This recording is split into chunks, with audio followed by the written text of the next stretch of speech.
यं ब्रह्मा वरुणेन्द्ररुद्रमरुतः स्तुन्वन्ति दिव्यैस्तवैः वेदैः साङ्गपदक्रमोपनिषदैः गायन्ति यं सामगाः ध्यानावस्थिततद्गतेन मनसा पश्यन्ति यं योगिनः यस्यान्तं न विदुःसुरासुरगणाः देवाय तस्मै नमः। न गुरोरधिकं तत्त्वं न गुरोः अधिकं तपः तत्त्वज्ञानात् परं नास्ति तस्मै श्री गुरवे नमः। वस्त्रेण वपुषा वाचा विद्यया विनयेन च वकारैः पंचभिर्युक्तः नरो याति विशिष्टतां। नरः అటువంటి వ్యక్తి విశిష్టమైనటువంటి స్థానాన్ని పొందుతాడని. కాబట్టి ఇక్కడ పర్సనాలిటీ డెవలప్మెంట్లో మనకు కూడా శ్రీకృష్ణ పరమాత్మ భక్తి యోగంలో చాలా ఆస్పెక్ట్స్, చాలా యాంగిల్స్ చెప్తున్నాడు ఆయన. నిజంగా నాకు భగవద్గీత మొత్తంలో భక్తి యోగం ఎందుకు ఇష్టం అని అంటే, దేవుడి గురించి మాట్లాడితేనో లేకపోతే దాని గురించి మాట్లాడితే నాకు పెద్ద ఇష్టం ఉండేది కాదు. పర్సనాలిటీ డెవలప్మెంట్ మనకు ముందు విందాం, చక్కగా దాన్ని ఆకలింపు చేసుకుందాం, దాన్ని మెల్లగా దాన్ని మనం సొంతం చేసుకునే ప్రయత్నం చేస్తాం. ఒక్క చిన్న మాట చెప్తానండి, మనం ఇక్కడ ఎంత తాపత్రయపడ్డా దాని ప్రయోజనం కొంతవరకు ఉంటుంది. కానీ ఆంతరంగికంగా మన సాధన మనం ప్రారంభిస్తే అసలు మీకంటే ఈ లోకంలో గొప్ప వ్యక్తి ఎవడు ఉండడండి. సాధన మనల్ని చాలా ఉన్నత స్థితికి చేరుస్తుంది. నిరాడంబరమైన వ్యక్తి ఒక జ్ఞాని, ఆయన వచ్చాడు, ఏమీ లేదు, ఒక జ్ఞాని అంతే. నిరాడంబరమైన, ముందు లేదు, వెనక లేదు, పక్క లేదు, పైన లేదు, ఆయనకి ఏమీ లేదు. కానీ ఒక జ్ఞాని ఆయన వచ్చాడంటే ఊర్లు బయలుదేరి పరిగెట్టుకుంటూ వస్తాయి. కారణం, డబ్బుంటే ప్రపంచంలో, సమాజంలో మనుషులు డబ్బును గుర్తిస్తారు కానీ వ్యక్తిని ఇష్టపడరు. డబ్బును గుర్తిస్తారు, డబ్బు గల్లవాడరా అని డబ్బుని గుర్తిస్తారు, డబ్బుని ఎవరు అసహించుకోరు. కానీ ఆ వ్యక్తి మీద ఈర్ష్యా ద్వేషాలు పెరుగుతుంటాయి. కానీ జ్ఞానం ఉందనుకోండి, జ్ఞానం కంటే జ్ఞానిని ఎక్కువ ప్రేమిస్తూ ఉంటారు, ఆయన చుట్టూ తిరుగుతుంటారు. That is the difference. డబ్బును ఎవరు అసహించుకోరు. డబ్బు గల్లవాడన్నప్పుడు డబ్బును అందరు ఇష్టపడతారు, డబ్బును అసహించుకోరు. కానీ డబ్బు కల్లా వాడున్నాడే, వాడి మీద ఈర్ష్య ద్వేషం. వీడికి కాక పెద్ద డబ్బు ఉంది, వీడి పెద్ద ఇదేదో, వీడిది ఇది పెద్ద పోటుగాడు, ఏవో అంటుంటారు మనం. కానీ ఒక జ్ఞాని వచ్చాడనుకోండి, ఆ జ్ఞానాన్ని ఎంత ప్రేమిస్తారో అంతకంటే 10 రెట్లు జ్ఞానిని కూడా ప్రేమిస్తారు. జ్ఞానిని కూడా అంతకంటే 10 రెట్లు ప్రేమిస్తారు. ఒకసారి లక్ష్మీదేవికి అహంకారం కలిగిందట. నేను కాబట్టి ప్రపంచాన్ని ఇలా నడుపుతున్నాను, అందరూ పూజిస్తున్నారు కదా లక్ష్మీదేవిని, ఆవిడలో కలిగిపోయిందనమాట. నేను కాబట్టి ప్రపంచం నా పాదాక్రాంతం అయిపోయింది అని అంటుంటే నారదుడు అమ్మవారి దగ్గరికి వెళ్ళాడట. నారదుడు, వీళ్ళమ్మ మహావిష్ణువు అలా పడుకుని ఉన్నారన్నమాట. అయితే ఏంటి? వెంటనే మహావిష్ణువు ఈ నాటకం అంతా గమనిస్తున్నాడు, ఓహో అని. అయితే ఆయన ఈ పోతన భాగవతంలో ఒక శ్లోకం ఉంది, సిరికించెప్పడు శంఖచక్రయుగముల్ చెదోయి సంధింపడు ఏతన పరివారంబును చీరడు అబ్రకపతిని మన్నింపడు అంటాడు.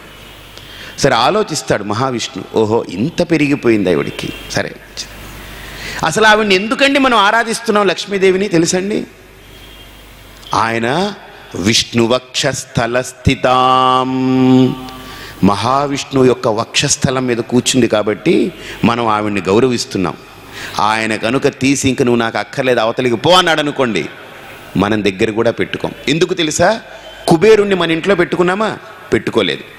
రావణాసురుడు అసలు భూతల కుబేరుడు, వాడిని ఏమన్నా పూజిస్తున్నామా? పూజించట్లేదు. ఆలోచించండి. వెంకటేశ్వర స్వామికి అప్పు ఇచ్చినవాడు కుబేరుడు. మనం అప్పు పుచ్చుకున్న వెంకటేశ్వర స్వామిని ఇంట్లో పెట్టుకుంటాం, కానీ అప్పు ఇచ్చిన మహాకుబేరుణ్ణి ఎప్పుడు ఇంట్లో పెట్టి పూజించిన నేను ఇంతవరకు చూడలేదు.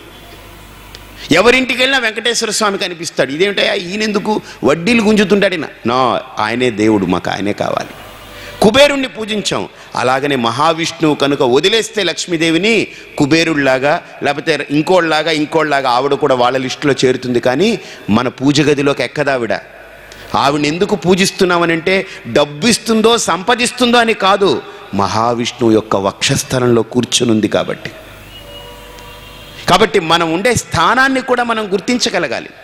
అలాగనే జ్ఞానిని ఎందుకు మనం ప్రేమిస్తాము అంటే అసలు ఆ జ్ఞానిలో మనం ప్రేమించడానికి ఐహికంగా మనం ఆలోచించే ఉండవు. డబ్బు కానీ ఇంకోటి కానీ దశకం కానీ మన ఈర్ష్యాద్వేషాలకి అతని దగ్గర ఉండదు. ఆ జ్ఞానమే అతన్ని ఆ స్థాయికి తీసుకెళ్తుంది.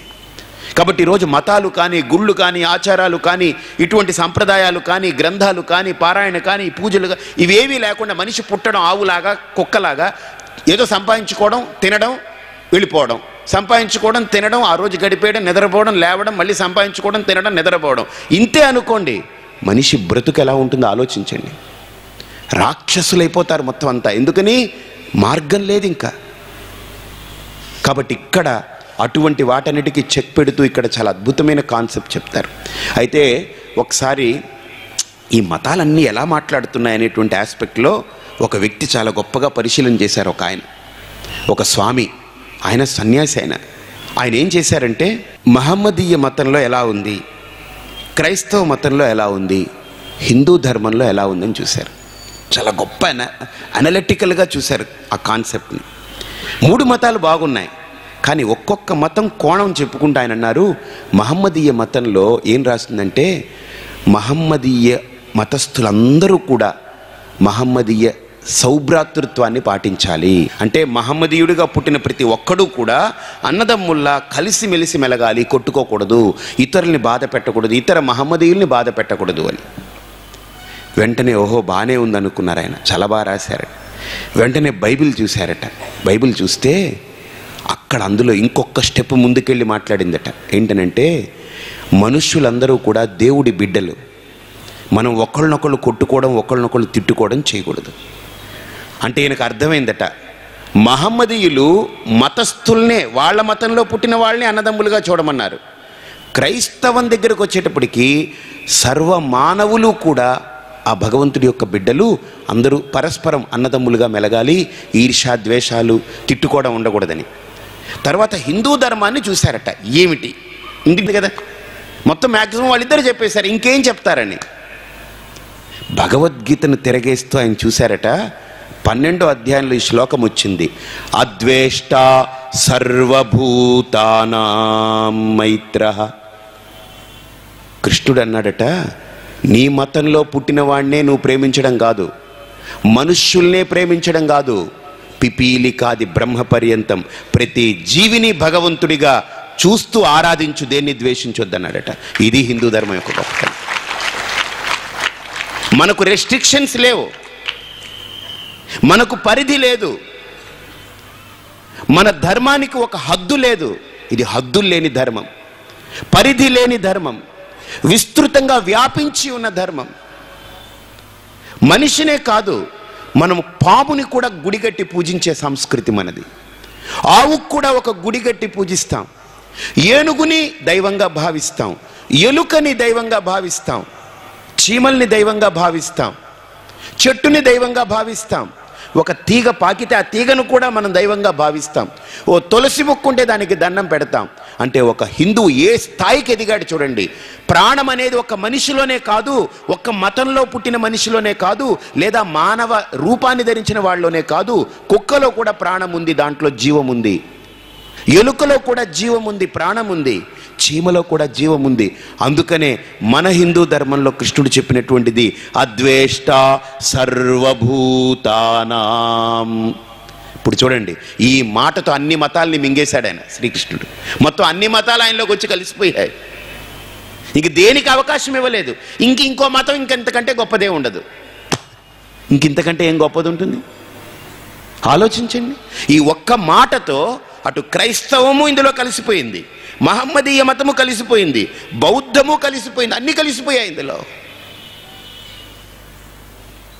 ఒకసారి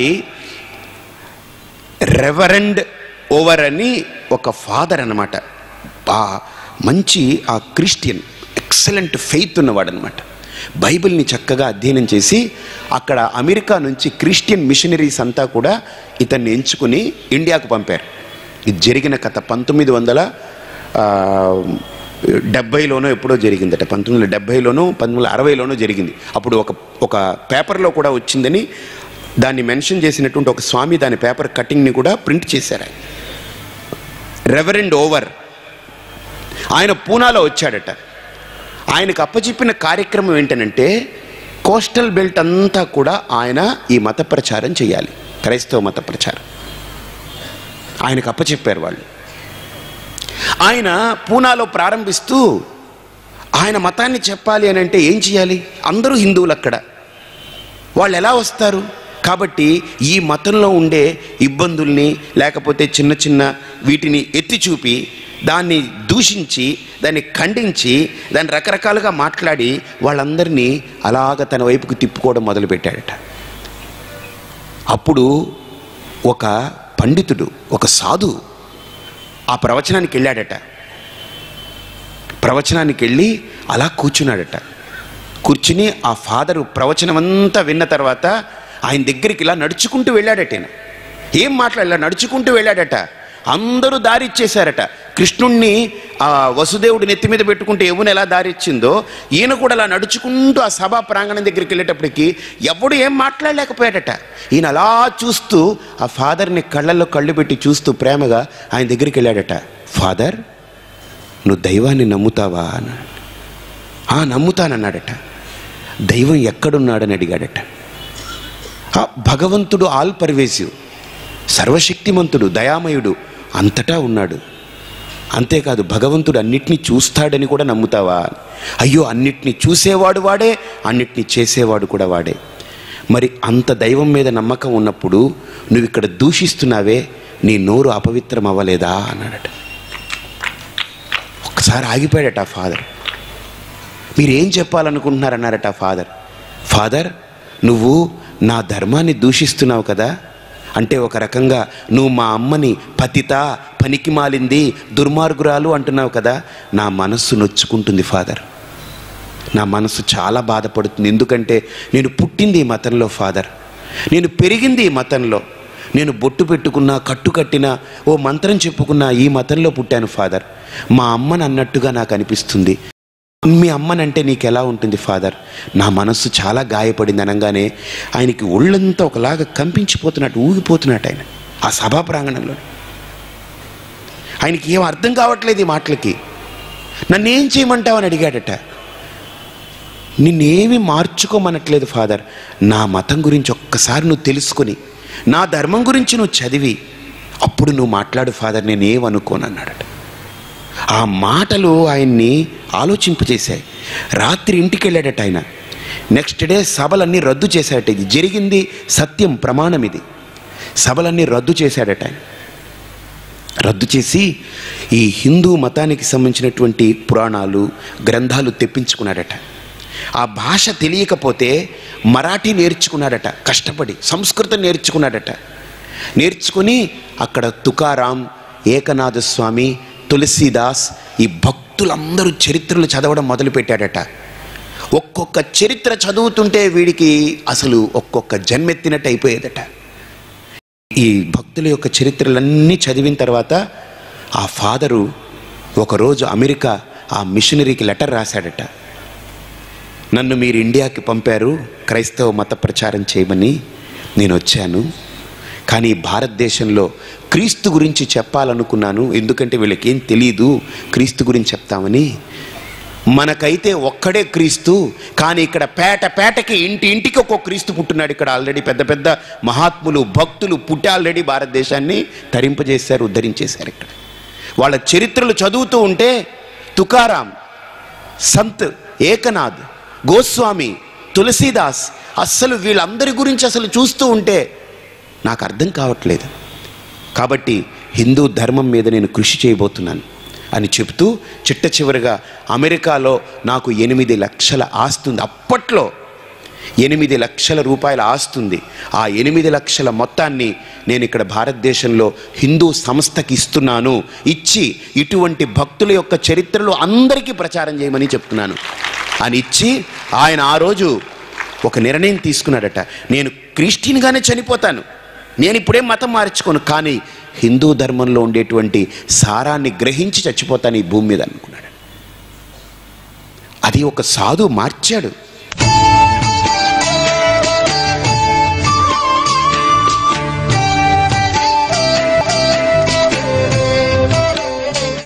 ఒక వ్యక్తి జాతిని మార్చాలనుకుంటే ఒక సాధు భారతదేశంలో ఆ వ్యక్తినే మార్చేశాడు, మొత్తం వ్యవస్థనే మార్చాడు.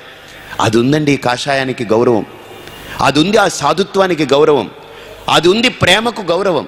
కానీ ఆ సాధు సభ మీదకి వెళ్ళిపోయి ఈడియట్ నువ్వెవడివి నువ్వెంత అని అనలేదు. ఆయన ఒక్క మాట అన్నాడు, ఫాదర్ నువ్వు నా మతాన్ని తిడుతున్నావు కదా ఫాదర్, నా మతం అంటే ఎవరు? నా తల్లి. మా అమ్మ చనిపోయినా మా అమ్మకు ఏం కర్మకాండ చేయాలో నా మతం నేర్పుతుంది. మా అమ్మ చనిపోయినా నా మతం నాకు నేర్పుతుంది నువ్వు ఇలా బ్రతకమని. కాబట్టి మా అమ్మ నాకు శాశ్వతం కాదు ఫాదర్, జన్మనిచ్చిన తల్లి పోవచ్చు, కానీ ఏ తల్లికైతే ఏ తల్లులకైతే ఈ మతం అందరికీ తల్లి అయ్యిందో ఆ మతం నాకు తల్లి కంటే శ్రేష్టమైంది ఫాదర్. నా మనసు గాయపడుతుంది నువ్వు నా మతాన్ని అంటుంటే అని విలవిల్లాడిపోయాడట ఆ సాధు. అంటే నిజంగా లోపల అనుకున్నది అలా బయటకు చెప్పాడట ఆయన. ఆలోచించండి, అద్వేష్టా సర్వభూతానాం మైత్రః. ఇంకొకటి, ఎవరిని ద్వేషించకూడదు అనేటువంటిదే సిద్ధాంతం కాదు. ఎవరిని ద్వేషించొద్దు అంటే సరిపోతుందా? ఇప్పుడు మీకు ఏం చెప్పాను, ఏమండి మీరు నాన్ వెజ్ తినొద్దు అని చెప్పాను అనుకోండి, ఇంకా అసలు వెజిటేరియన్ తినొద్దనే, అసలు తిండే తినొద్దనే అంటే ఏమని అర్థం అంటే మనకు అక్కర్లేని దాన్ని తినద్దు, మనకు పనికొచ్చేదాన్ని తినమని వెంటనే అర్థం.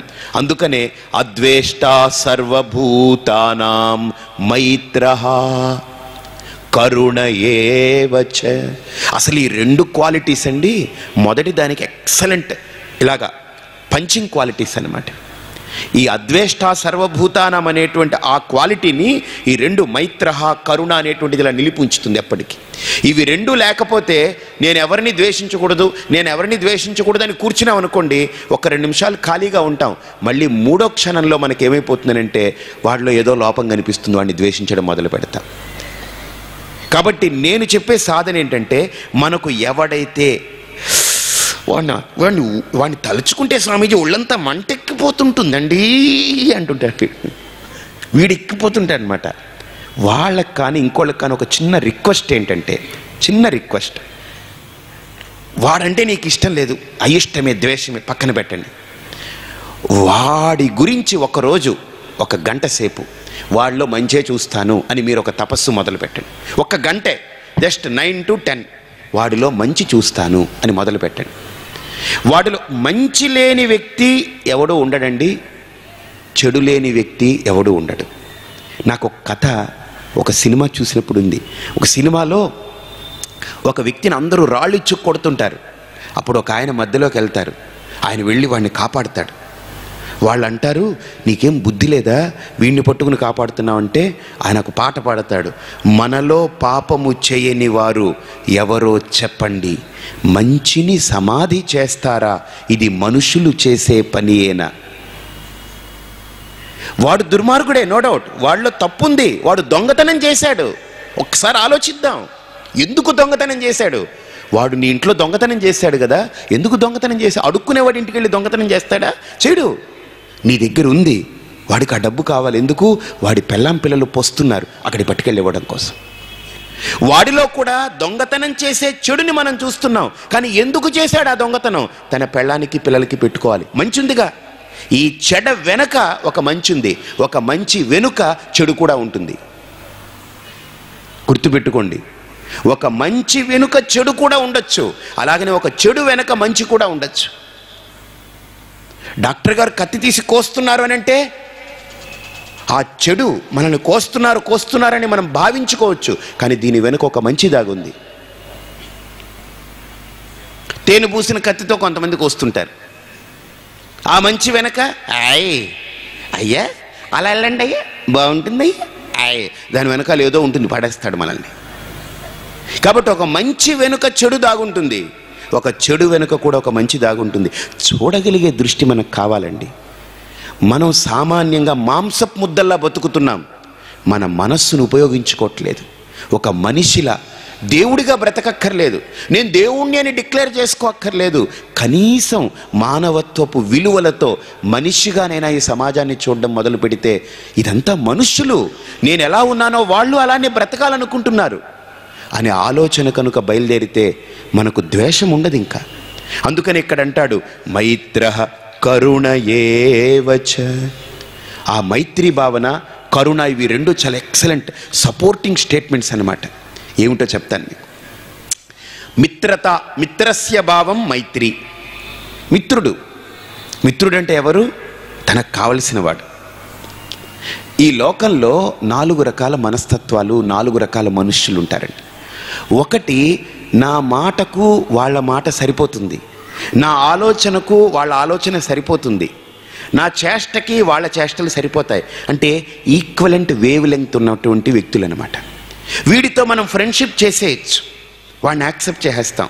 ఎందుకని? నా మాట వాడి మాట ఒకటేలా ఉంటుంది, నా ఆలోచన వాడి ఆలోచన ఒకటేలా ఉంటుంది, నా చేష్ట వాడి చేష్ట, అబ్బా మా ఇద్దరికీ పొత్తు కుదురుతుందండి ప్రతి దాంట్లో అంటారు. వాడితో మనం ఫ్రెండ్షిప్ క్రియేట్ చేసుకుంటాం.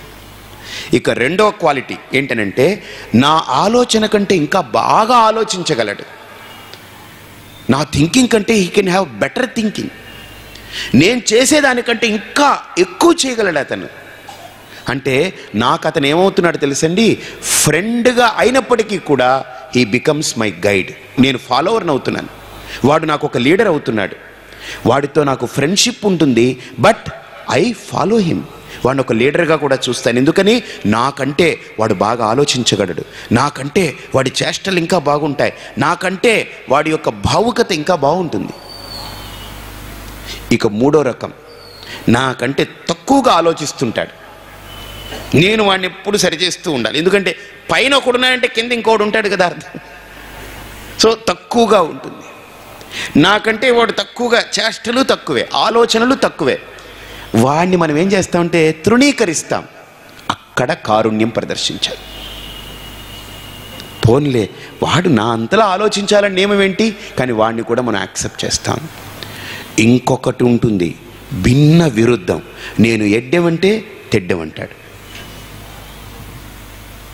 నేను ఏదంటే దానికి విరుద్ధంగా ఉంటాడు. అటువంటి వ్యక్తిత్వాలు కూడా ఉంటాయి. వాళ్ళ పట్ల ఎక్కువ కరుణ చూపించాలి. ఏం చేయాలి? నమస్కారం పెట్టి పక్కకు తప్పుకోవాలి. మనం వాదించకూడదు, వాడిని వెళ్ళి వాడిని హ్యూమిలియేట్ చేయకూడదు, వాడి మీద మన ప్రతాపం చూపించకూడదు. అందుకనే కారుణ్యం ఒక పెద్ద స్థాయికి వెళ్ళాలి. హనుమంతుడు లంకకి వెళ్తాడు, శ్రీరామచంద్రమూర్తి యొక్క ఆజ్ఞ మేరకు అక్కడికి వెళ్ళి సీతమ్మ వారిని చూసి రావడం కోసం లంకకి వెళితే, ఆ లంకలో హనుమంతుడు ప్రవేశించిన తర్వాత వాల్మీకి మహర్షి ఒక ఎక్సలెంట్ కాన్సెప్ట్ చెప్తాడండి హనుమంతుడి ద్వారా. ఎక్సలెంట్ ఎక్స్ప్రెషన్ అది. అక్కడ ఉన్నటువంటి వాళ్ళు వచ్చిన తర్వాత రాముడి దగ్గరికి తీసుకెళ్ళి, హనుమంతుడు వచ్చేసాడండి, సీతమ్మ వారిని కనుక్కున్నాడు, హనుమంతుడు వచ్చేసాడు, ఎగిరిపోతూ ఓ గందరగోళం చేస్తూ ఉక్కిరి బిక్కిరైపోయి పండగ చేసుకుంటూ వస్తారు. అందరూ కూర్చుని ఉంటే అక్కడ ఒక్క రాముడు మటుకు కంగారు పడాడు. ఎందుకని? సీతమ్మ ఎక్కడికి వెళ్ళదు తనకు తెలుసు. కానీ సీతమ్మ ఉన్నటువంటి ప్రదేశం ఎలా ఉంది, మనం అక్కడికి వెళితే మళ్ళీ సీతమ్మను సగౌరవంగా తెచ్చుకోగలమా? ఈ ప్లానింగ్ వీళ్ళందరికేంటి, సీతమ్మ కనపడిపోయింది, ఆనందం అంతే. కానీ రాముడికి ఆ పాయింట్ మీద కాదు, ఇంకా ముందుకెళ్ళాడు ఆయన. భవిష్యత్ దర్శి ఆయన రాముడు. మనం ఆ తాత్కాలికమే చూస్తాం, కానీ శాశ్వత ప్రయోజనం చూసేవాడు రాముడు. రాముడు అడుగుతాడు హనుమంతుణ్ణి, సీత ఎలా ఉంది అని అడగడు రామాయణంలో రాముడు, లంక ఎలా ఉంది అని అడుగుతాడు రాముడు. హనుమంతుడు అనుకుంటాడు, ఎందుకయ్యా నేను నీకు పడిపోయాను, వీళ్ళందరూ కోతులే, ఈమె లక్ష్మణుడితో సహా, సీతమ్మ దొరికిపోయింది, సీతమ్మ కనబడిపోయింది, అందరూ పండగ చేసుకుంటున్నారు. కానీ ఒక్క రాముడే భవిష్యత్ దర్శి, దీర్ఘదర్శి, లంక ఎలా ఉంది అని అడిగాడు. అప్పుడు హనుమంతుడు చెప్తాడు, అగ్నిహోత్రాశ్చ వేదాశ్చ రాక్షసానాం గృహే గృహే. ఆ శ్లోకంలో మొట్టమొదటి 2 చరణాల్లో అందరూ నోరు మూసేస్తారు. లంక ఎలా ఉందో చెప్పమంటారా? ప్రతి రాక్షసుడి ఇంట్లో అగ్నిహోత్రాశ్చ వేదాశ్చ రాక్షసానాం గృహే గృహే, ప్రతి ఇంట్లో అగ్నిహోత్రం వెలుగుతూ ఉంది, వేద మంత్రాలు వేద ఘోష జరుగుతూ ఉంది. అనగానే వీళ్ళందరూ డౌన్ అయిపోయారు మొత్తం. ఎందుకని? ఎక్కడైతే అగ్నిహోత్రము వేదము తాండవం చేస్తూ ఉంటుందో అక్కడ దైవం కూడా ఏం చేయలేదు. ఎందుకని? వేదం తాండవం చేస్తుంది, అగ్నిహోత్రం వెలుగుతూ ఉంది, సకాలంలో ఆహుతులు అందుతూ ఉన్నాయి దేవతలకి, వాళ్ళు ఇంకా తిరగడానికి అడ్డు తిరగడానికి లేదు. అందుకనే రావణుడు నవగ్రహాల్ని శాసించి, ఏయ్ నువ్వు నా లంకకి ఇదిగో ఉదయాన్నే వరుణుడు, నువ్వు ఉదయాన్నే రా, నీకంటే ముందు వాయువు రావాలి, మొత్తం చిమ్మాలి లంకనంతా. కార్పొరేషన్ నడుపుతున్నాడు నవగ్రహాలతోటి, అష్టదిక్పాలకులతోటి. వాడు పెద్ద కార్పొరేషన్ నడుపుతున్నాడు. మనకైతే స్వీపర్సు లేకపోతే డ్రింకింగ్ వాటర్ ట్యాంకులు వెళతాయి. వాడికి నేనేం మనుషుల్ని పెట్టను, నా మనుషుల్ని ఎంప్లాయ్ చేయను, మీరందరూ చేయాలి నాకు. కాబట్టి వాయు నువ్వు వచ్చి నా లంకనంతా మొత్తం నీ గాలితోటి శుభ్రం చేయి, వరుణ నీ నీళ్లతోటి మొత్తం కళ్ళాపు చల్లు, ఇంద్ర నా యొక్క రాజ్యాన్ని సుభిక్షంగా చూసుకో, అగ్ని నా యొక్క లంకలో అగ్నిహోత్రం అనేటువంటిది ఆరిపోకూడదు. ఇలా దిక్పాలకుల్ని నవగ్రహాల్ని ఎందుకు శాసించి పెట్టాడు? అగ్నిహోత్రాశ్చ వేదాశ్చ రాక్షసానాం గృహే గృహే. ఆ మాట అనేటప్పటికీ అందరూ డల్ అయిపోయారు, మొత్తం పడిపోయారు, అంత ఊపు పడిపోయింది. ఎందుకని? టెంగరబుచ్చులంతా. వాళ్ళకి అర్థమైపోయింది, ఇప్పుడు మన దగ్గర అగ్నిహోత్రం లేదు, వేదం లేదు, వదిలేసి సీతమ్మ వారి వేటలో పడిపోయాం. కానీ రాముడొక్కడే పడిపోలేదు. ఎందుకు చెప్పండి? అదే రామాయణంలో ఉండే రహస్యం. అది చెప్పరు, అది మనకు తెలియదు. ఇన్ని రామాయణాలు విన్నారు. ఎందుకు రాముడు డిటీరియేట్ అవ్వలేదు? అందరూ మానసికంగా పడిపోయారు, శారీరకంగా అందరూ కుప్పకూలి పడిపోయారు. ఎందుకని? అందరికీ తెలిసిపోయింది, అగ్నిహోత్రము వేదము ఎక్కడైతే ఉంటుందో అక్కడ ఎవ్వడు ఇంకేం చేయలేడు. అందరికీ అర్థమైపోయింది, మనం అగ్నిహోత్రుని వదిలేసాం, మన దగ్గర లేదు, వేదమా లేదు, మనందరం పనికిరాం, ఇంకా లంకలో ప్రవేశించడానికి కూడా అర్హులం కాం. అందరూ కూర్చుండిపోయారు. ఒక్క రాముడు మాత్రం చలించలేదు, అలా ఉన్నాడు. ఎందుకు తెలుసా అండి? ఒక్కటే రాముడు చలించకపోవడానికి కారణం, రామో విగ్రహవాన్ ధర్మ సాధు సత్య పరాక్రమ కోన్వస్మిన్ సాంప్రదం లోకే గుణవాన్ కశ్చ వీర్యవాన్ ధర్మజ్ఞశ్చ కృతజ్ఞశ్చ సత్యవాక్యో.